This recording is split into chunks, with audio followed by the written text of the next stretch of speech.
After day one of the first test at Lord's, it's time for Ask George. George, that was quite an exciting day, wasn't it? It really was.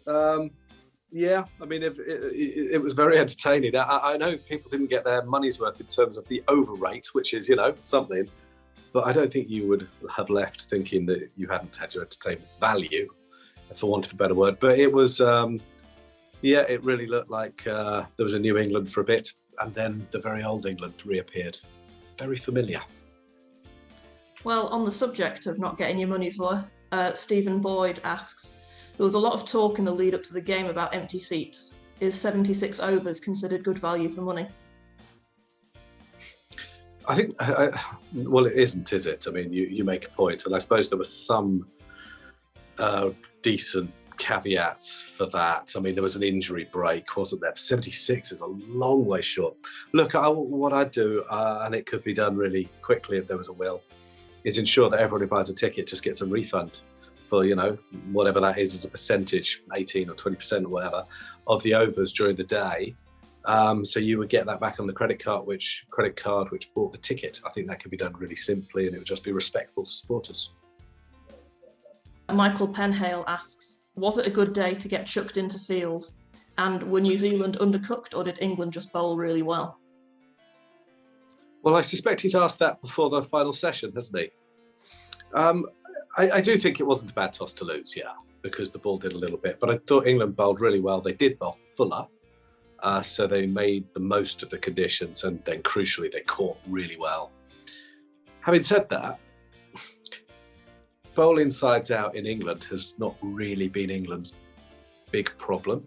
It's been more about scoring runs. And I think both sides would say that their batting was a little bit, fragile.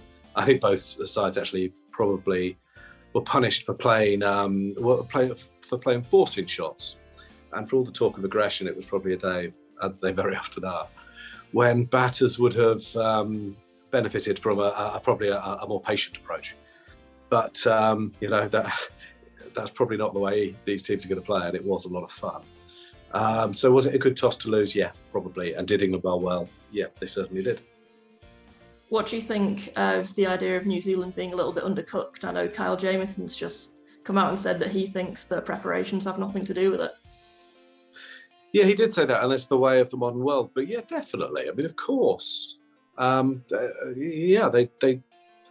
They've played one warm-up game, and I suppose it's one more that you sometimes see in this day and age. But it's certainly not perfect. And how could they possibly be ready for the Duke's ball and seaming conditions and all the rest of it? But it's the way of the modern world, and it's what happens to all touring teams in all countries now. So definitely a factor though. Danny asks, is bowling the opposition out for 132 and still being second favourites the most England thing they could have done? It really is, isn't it? I don't know that they're second favourites, by the way. But yeah, they showed that Anderson and Broad are really good bowlers in English conditions, which we kind of knew. And they showed that their batting was kind of fragile, which we also knew. Yeah, massively England. Darren Smith asks, am I right to fear that Ollie Pope could be the modern Graham Hick? Do you know, I think someone else asked a similar question, but used Mark Ramprakash as the comparison. And yeah, I think we've talked about this before. You look at him at county level, and he is, very, very impressive. That was a familiar dismissal. He's basically defended a ball he could leave and edging it. So that's a worry. That's how he was out in Australia. I guess what you'd say is the story isn't over. I always thought that Hick and Ramprakash were fantastic talents who might have, made even more of their ability at the international level if they'd been managed a bit more sympathetically. So let's hope that, Pope is at the start of that sympathetic management. I mean, I don't think he's ever been managed particularly unsympathetically. The other thing is, Surrey haven't used him as a number 3 until now, really. Why England think that's the best place for him, I don't know. I mean, it seems ridiculous to me that you have an attention to detail in planning and then ask a fella to bat in a position he never has. Whether that is particularly good management, benevolent management, I don't know. But having said that, he's got to take some responsibility, and if that's what the team needs, So Yeah, I think that the question's really good, and we don't know the answer yet. I hope he proves that a ridiculous question in years to come. But right now, it's not looking like a bad question at all. And keeping our attention on England batters, Simon Stokes, I don't know if he's the relation. He asks, should Zach Crawley be fined 50% of his match fee every time he is out edging a drive? Well, he would be earning 50% of his match fee, wouldn't he, in all games? Look, I thought he batted pretty well today. I mean, you take his innings out of that England performance, and what are they? They're 60 for 7 or something, aren't they? So, that he has a lovely flowing drive, and he wants to use it all the time. And there are lots of times when it's as his weakness as much as it is his strength. He's a frustrating player to watch, isn't he? Because he's clearly got quite a lot to like about him, and it's a gorgeous drive he has. But it's a bit loose, and you would think that the new ball, test batting, fine New Zealand seam attack, that's a really significant weakness. But the way this team are going to play, it seems to me, is that they're going to encourage him to play to his strengths. And one of his strengths, I guess, is the drive. He hasn't shown a lot of evidence of being a particularly good lever.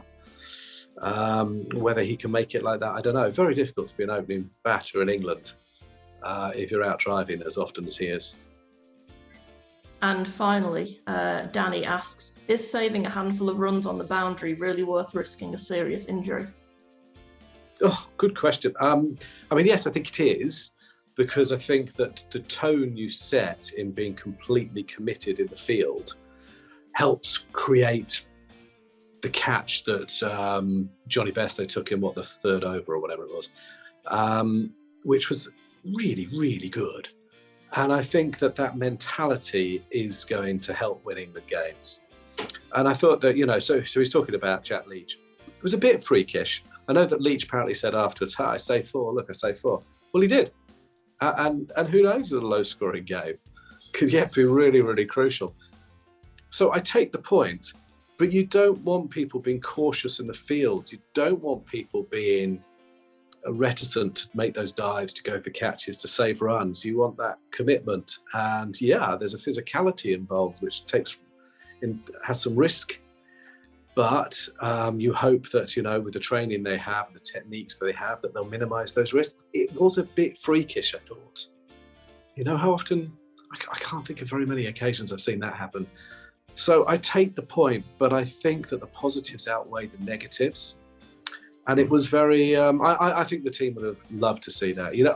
I remember thinking, I'm trying to think, maybe at the 2015 World Cup, I remember watching Brendan McCullum and thinking he's one of those few players you could write a piece about where you want to watch all the time, just when he's in the field.